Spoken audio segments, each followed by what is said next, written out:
I am Ferdinand Marcos, and I am the President of the Republic of the Philippines.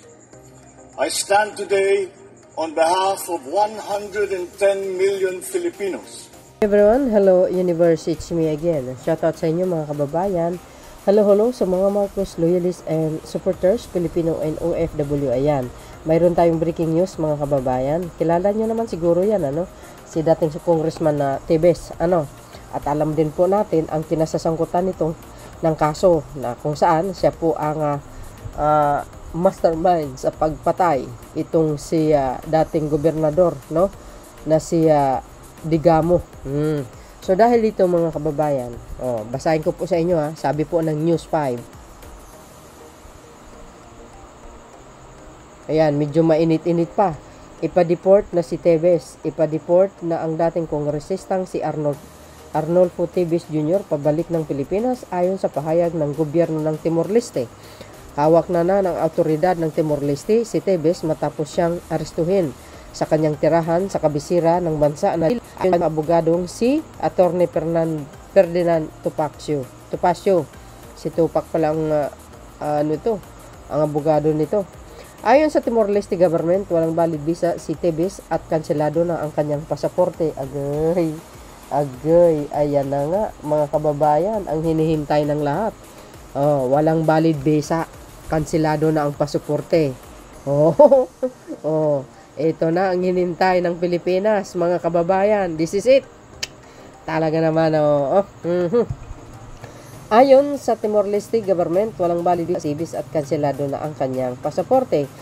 The government of Timor-Leste believes that the presence of Filipino citizen Arnolfo Tebes Jr. in its territory represent a serious and unacceptable situation, pahayag ng tagapagsalita ng gobyerno ng Timor-Leste. Alam nyo, isa lang naman yan Kung talagang wala kang kinalaman sa pagbatay dito sa dating gobernador na si Digamo, hindi dapat siya matumakas, di ba?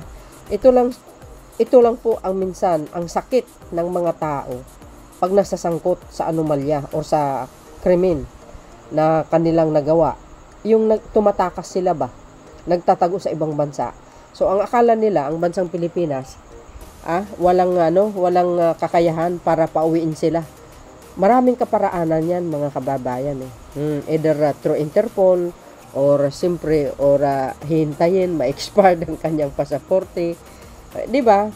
At siyempre dahil sa nangyaring ganito, ito po yung tinatawag na yung karma na talagang hinahabol ka hanggang dulo hanggat hindi ka managot sa mga kinasasangkutan mong mga kriminalidad, So actually guys, nabasa ko yung post ng kanyang anak. Ang sabi ng anak niya, kinidnap daw. Paano masasabing kinidnap ang iyong ama? Ayan na nga walang valid pasaporte, kanseladong passport. Di ba? Ayan. Pauwi na ng Pilipinas. Ano guys ang kapalagayan nyo? Ito yung mga nagko-comment. Tingnan nyo. Ayan, hostesa para sa Digamo case. Tama. Totoo yun. Ang akala nyo walang kakayanang Pilipinas para matugis itong mga pugante na ito. Hindi pwede. May batas po. May batas po tayo.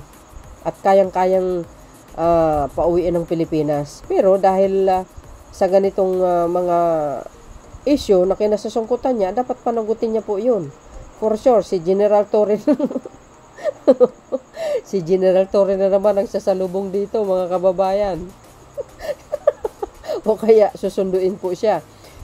Ito nga, ipapadeport po siya. So, I think, ito guys, wala akong idea. Siguro, i-escortin siya, May escort siya pa hanggang pauwi ng Pilipinas. Or, yung mga autoridad ng Timor-Leste, i-escortan si Tebes hanggang makalapag dito sa NAIA, na kung saan ito turn over siya sa mga kapulisan natin o either sino po dapat ba ang manguna. Siyempre ang baka DOJ or DILG o PDEA or PNP. Siyempre si General Torre. Di ba? Hindi natin alam guys baka Ayan yung mga nagko-comment, di na kailangan kalbuhin, Kuryente na lang kayo. Loko talaga. Kailangan diretso. So I think guys, paglapag niya ng NAIA, dahil alam niyo naman ang kaso nito mabigat, murder mga kababayan, baka ito ay idiretso na siya sa bilibid. Hindi natin alam kung saan bilibid. Hala Roque, magtago ka na. Gusto ikaw na susunod. Sabi ko sa inyo guys, ang karma hindi talaga na tumitigil. Hahabol at hahabulin kayo. Yan. Kaya gumawa po tayo ng kabutihan. Kasi ang kabutihan, marami tayong blessing na matatanggap. Pag gumawa tayo ng kasamaan, ito ang resulta. Dalawa lang po yan. Either kulungan or sementeryo. Pag nanlaban ka. Timan, dakpan man, gali, isulod na si Roque. Agay. Ayan, tagbaw ka, kalbo, agay. May susunod pa dyan, sigurado. Kinakabahan na yun. Sure yan. For sure guys, baka pinakansela ng Pilipinas yung pasaporte niya. Yari na, alam na ang kahinatnan niyan. Ikukulong yan. Ikukulong yan. Hindi pwedeng hindi ikukulong. Nagkasala po siya Or hindi natin alam, baka dadaan pa sa yan, sa paglilitis. Pero dapat ikulong yan para hindi pa nakawala. Tulad po ng sinabi ko guys, dapat i-escortan siya papauwi ng Pilipinas. Or ang mismong mga autoridad natin ang susundo sa kanya doon. Hindi natin alam guys, abangan natin ang kaganapan, no? Dami pinatay. Oo guys, grabe, massacre po 'yun. Tumaka sa batas, timbog, ganun din si Digong nyo. Dami pinatay, gustong baliktarin ng batas. Hindi pwede, hindi kayang baliktarin ng batas.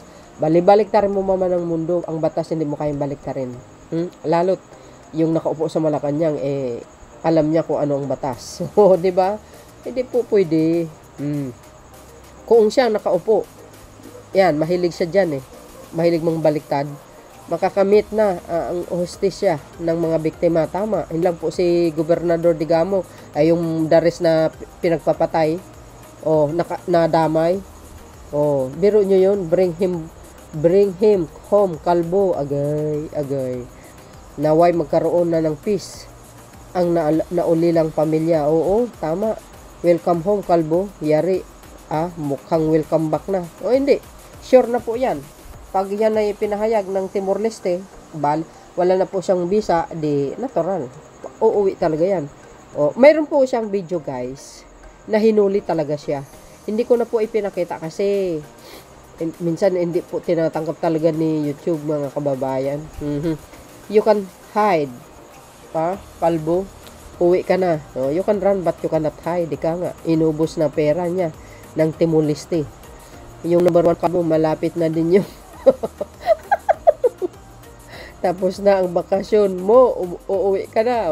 Parang galing din talaga ng yung idea na hintay na lang makansela ang kanyang pasaporte. Enjoy ka muna. Ilang taon din siya doon sa Timor-Leste, mahigit isa ba? Iniisa-isa na silang lahat para panagutan ang kanilang ginawa, krimen sa ating bansa. No one is above the law, kaya dapat silang managot sa batas at sa bayan. Ang akala nila, mananatili sila sa mataas na pader na kanilang sinasandalan.